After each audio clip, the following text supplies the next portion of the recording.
Hello, I think I'm live. Hopefully everyone can hear me. Are you out there? It's um it's a strange world right now, isn't it? I feel like I've kind of forgotten how to communicate effectively. So it might be an interesting half an hour, but we'll just go with it. My name is Joshua Winning, and I am an author slash film journalist, and I write. So far, I've kind of been in the world of YA, fantasy slash horror. Um, and so you might be a bit shocked that the book I'm going to read from today is a YA romantic drama. So yeah, it's a slightly different direction, but hopefully it's a fun one. I'm calling this my lockdown novel because I started writing it at the start of April, kind of slightly in despair over how miserable everything was. I'm sure everybody remembers how bleak things seemed, especially sort of just after the March lockdown happened in the UK, sort of mid March. And it got to April, and I really wanted to write. I'd finished a couple of other projects, so I didn't really have anything to do on those, and I wanted to start something new, and I couldn't get into anything dark. I just desperately wanted some lightness and some fun. Um, and so I came up with Seth Riley Isn't Ready Yet. And Seth Riley is a 17-year-old living in Cambridge. He has just finished his first year of sixth form college, and it didn't go that well. Something happened that has left him kind of shook, and he's now he's got into this kind of pattern of just saying no to everything. He's decided that the world is far too bleak and scary, and so actually, it's better if he just says no and keeps it safe.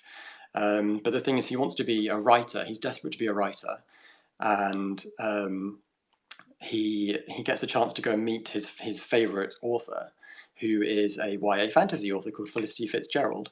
And when he goes to meet her, he hears this inspiring story where she talks about how she had this summer of saying no, and it kind of ruined her summer. And she decided that in order to turn things around, she would just have to start saying yes to everything.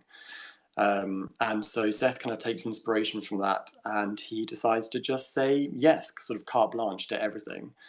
Um, and so this story is very much about what happens when he starts to say yes to everything. It's a romantic drama. It's kind of inspired by um, my post uni years in some ways. So even though Seth is 17 and my post uni, obviously I was of 2021. It's inspired by when I lived in Cambridge, and um, and that feeling of wanting to do something with your life. In my case, and in Seth's case, is writing, and not really knowing how to do that and how to get into it, and being slightly nervous about what that means. Um, and yeah, so it draws very much from my own experiences, but purely through like a fictional lens. Um, I should really say thank you very much to Rachel for organising this at Home Yalk virtual festival. It's fantastic. I was at Yalk last year and I had an absolute blast. I had a stall there and I had so much fun meeting all the readers, meeting all the book lovers, meeting other authors, and the events people, publicity people. It was just really really fun, and it's it's obviously a massive shame that it hasn't happened this year, but especially because we haven't had a heat wave this year during Yalk. So last year's Yalk was incredibly hot, and I think that's probably most people's overriding memory is of being absolutely boiling hot in that enormous hall. So yeah, it's a shame that we didn't get a drizzly day like today. So there's a couple of people that have joined now, so I think it's probably time to start reading. Some people are asking if they're allowed to join. Oh, I don't know if that's allowed. Hang on. All right. Slight tech phobe. Hopefully you can all hear me and see me. But yeah, I'm going to dive in and start reading. And this is from the very beginning of the book, so you won't need any catching up. Don't look now, but Flip Flop Joe just walked in. I turn my head, which causes Dee to grab my arms and hiss, "I said don't look now!" Sorry, I thought that meant absolutely look in that direction. Tightening my grip on a half-folded t-shirt, I resist looking over my shoulder at the other side of the shop. Dee raises an impressive eyebrow, holding it there just long enough to let me know she doesn't think I'm funny. Beside us, Nate suppresses a laugh. "Nate," Dee says, not moving. "What's he doing now?" Nate peers past me, the store lights reflecting in his thick-framed glasses. "Okay, he's going to the jeans. No, wait!" Nate frowns. "The shirts? Shit, no. He's going for the underwear. Seth, we have an underwear situation." I can't resist any longer. I turn to scan the shop, ignoring the creepy mannequins in their beachwear and the tables of artfully stacked clothes. I spot a tall, dirty blonde guy leaning into the rack of boxers. He's summer tanned and dressed in shorts that show off muscular calves. The way he's leaning causes his shirt to ride up to offer a glimpse of his lower back tan line, and I find myself thinking he could have stepped out of one of the store's posters of pretty young things frolicking in their cap ensembles. "Be still, my beating hard on," Dee breathes. I laugh, but then she adds, "Quick, Seth, go talk to him." "What? No. Stop being a meek little gay chicken and—" She breaks off, hiccuping a breath, because Flip Flop Joe is looking around in a way that tells even a newish sales assistant like me that he needs help. He spots me, Dee, and Nate huddled around the t-shirt table. Before I can say anything, maybe straighten my shirt, fix my messy blonde hair, or check I don't have drool on my chin, Flip Flop Joe is walking towards me. I can't help noticing his toes, which poke through the ends of his flip-flops. Any kind of toe-bearing footwear is always a strict turn-off, but somehow this guy has been working them all summer. It's what earned him the nickname, because even though he shops at Cap most weeks and has provided daydream material for me, Dee, and Nate since May, none of us know his real name. "Hi, Seth?" Flip-Flop Joe stands in front of me, clutching a pair of boxers. His pure white grin causes the inside of my chest to warm and crackle. "How do you know—" I begin, but then I notice him looking at my name badge, and I cough. "Hi, welcome to Cap. How can I help you?" He holds up the boxes. "Do you have these in a medium?" "Medium? My airway has shrunk, words sticking in my throat, because we're talking boxers here, stripy blue and pink boxers, and now I'm picturing him wearing them. His eyes are a rich, dark brown that are focused entirely on me. My cheeks flame with heat.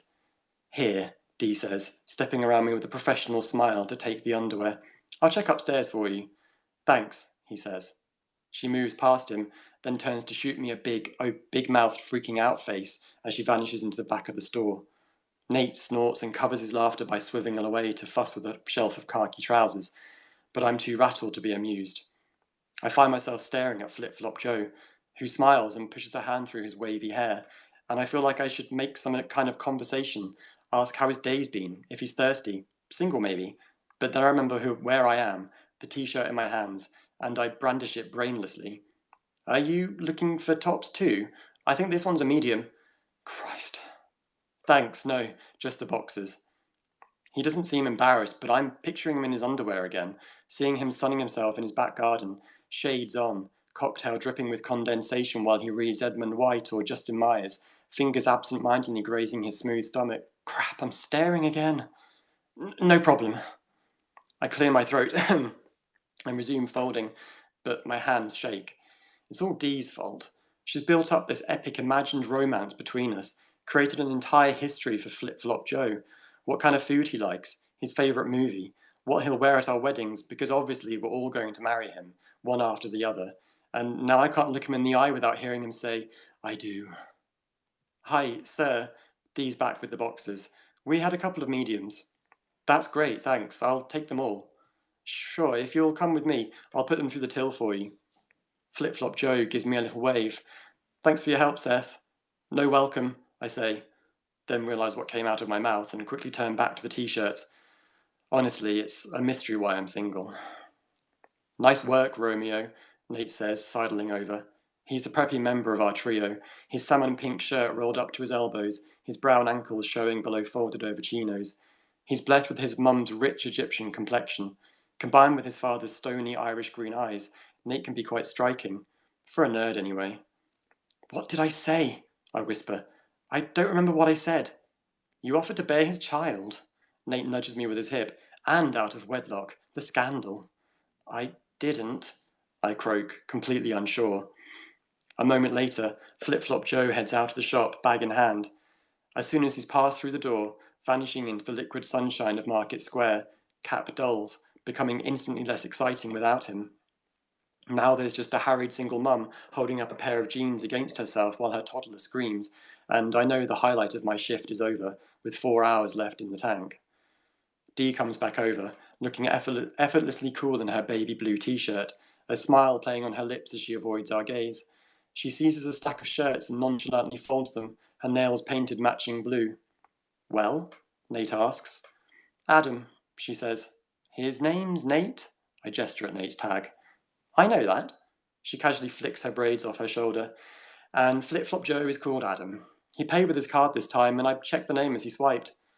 I stare at her, half impressed by her espionage skills, scrabbling to put the name to the face.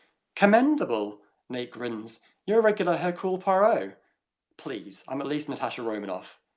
Adam, I say, trying it out. Seth and Adam. It has a ring to it. Come on, Adam and Dee. We're MFEO. Sorry, Sunbeam. That's what everybody calls me. Sometimes Sunbeam, sometimes Sunny.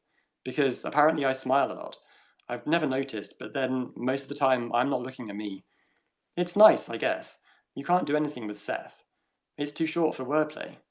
Gran started the whole Sunbeam thing when I was a kid, and my friends leapt on it when they were at her house one time. I've got used to answering to Sunbeam more than my actual name. You're both delusional, Nate rearranges his glasses, dead serious about all things Flip-Flop Joe. I saw the way he looked at me. It's a done deal. I open my mouth to challenge him to a duel involving weapons made out of open-toe footwear, but Dee butts in. Party at my place tonight? She asks. Before I've really considered the invite, I hear myself say, I'll have to rain check. It's become my knee-jerk response to pretty much anything social these days. Another rain check? Dee asks. Is that code for Dee's cocktails suck? You know they're the best in town, I say. It's just that I have a thing with Gran. Dee doesn't blink for a second, and I can tell she's starting to suspect. I've been covering it up for months, but my excuses have been getting thinner and thinner, like overstretched tights, and Dee can almost see through them. I'm not ready to talk about it, though. Even just thinking about the past year causes my palms to grow clammy. I'll be at the next one, I say, meaning it. Promise. And that is the end of my excerpt. This is like a weird situation because I haven't actually finished writing this book. Like I said at the start, I started writing it at the start of April, just as like a fun lockdown project, just like something fun and light, just to see me through the days of lockdown. And I kind of pitched it to the Penguin Right Now workshop, which is this fantastic workshop run by Penguin Random House. And it's for underrepresented voices, so that is BAME authors, it's for LGBTQ plus authors and disabled writers, low-income households. It's a really fantastic program. I really recommend it. And I just saw that this was happening, so I just pitched what I just read to you to try to get onto that program.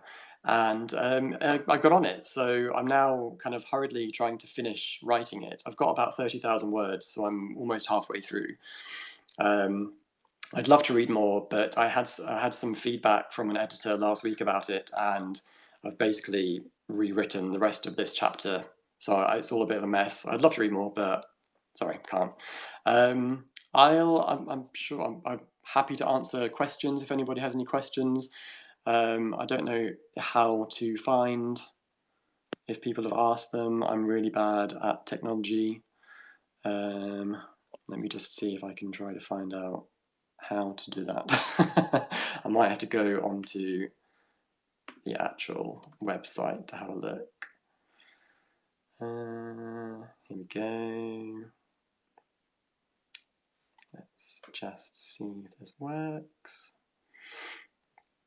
You can always @ me questions on Twitter as well. I'll find them on Twitter. Oh, here we go. How did you get the idea for your first book? I find it really weird talking about my first book because it was Sentinel. I'm sure it shows up backwards, sorry, but the other one, the right way around, is on the internet. Sentinel is a book that I'm really proud of, but when I look back at it now, it just feels really bizarre. Like, you know, when people ask about your school days and stuff, and it's just, oh, you just kind of cringe and just want to move on. I love Sentinel, but it's very much like my ugly first baby.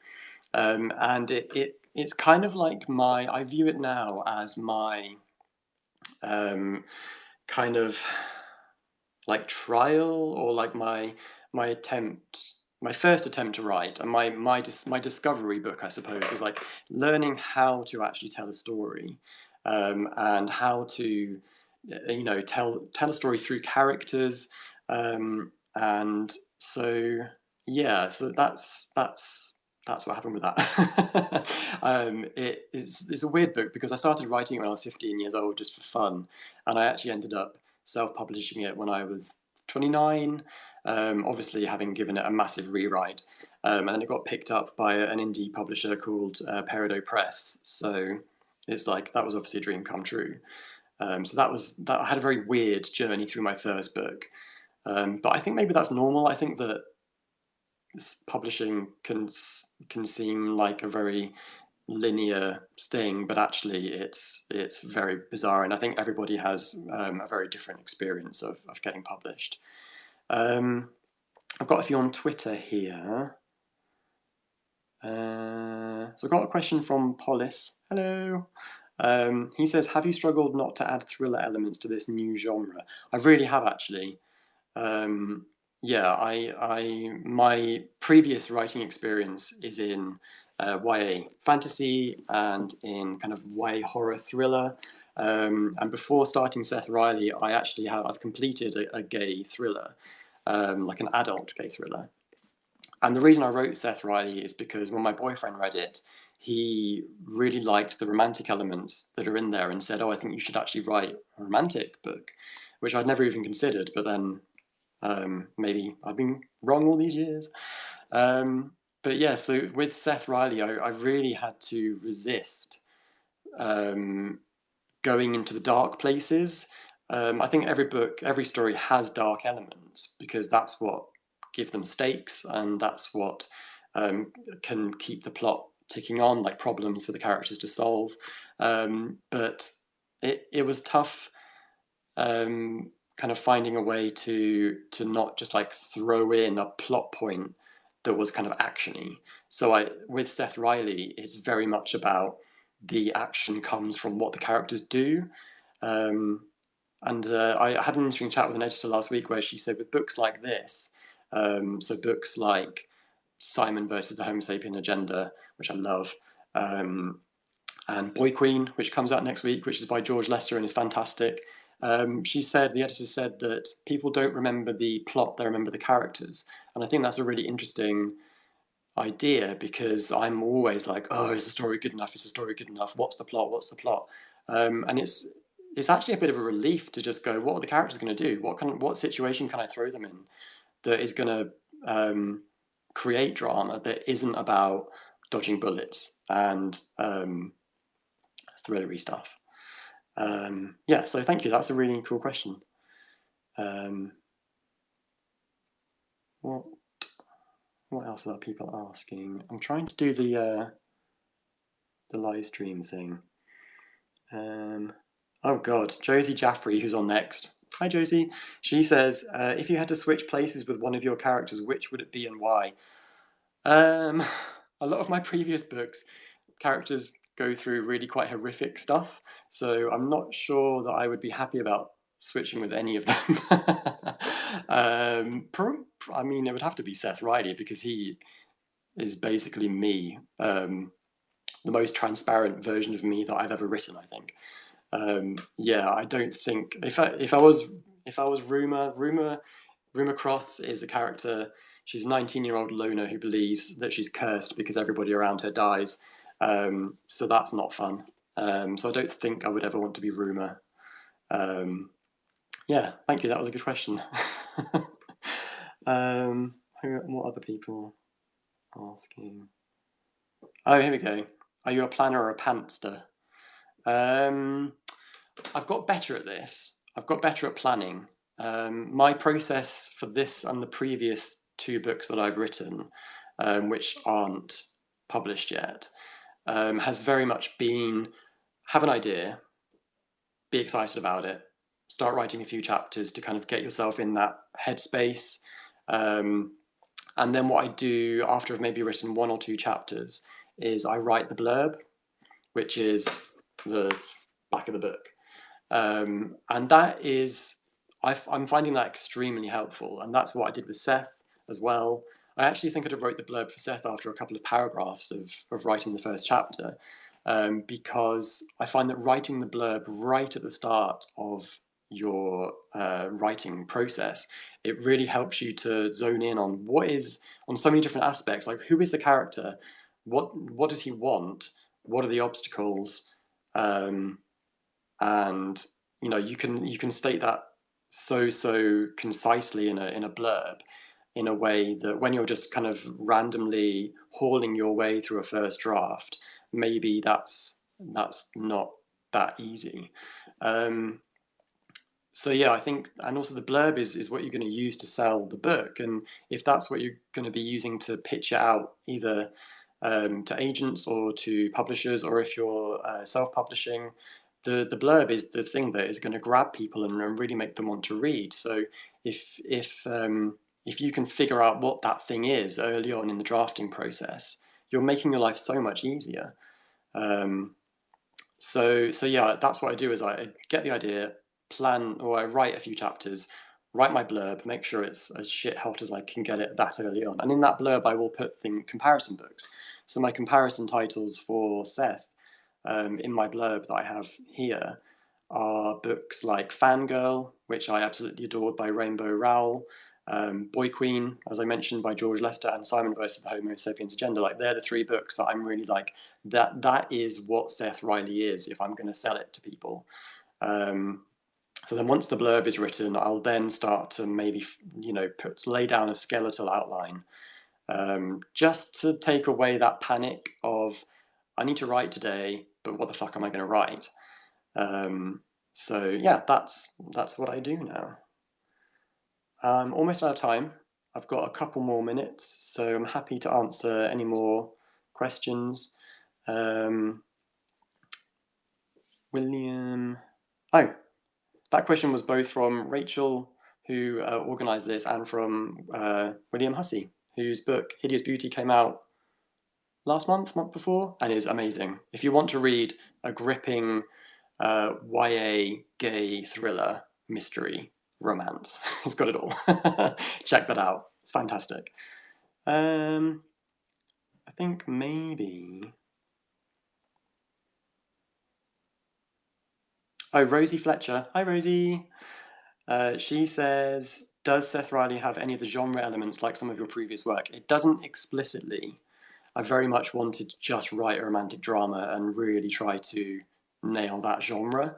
But the Seth Riley, he's obsessed with this author called Felicity Fitzgerald, and she is a YA fantasy author. So I had really good fun coming up with her books.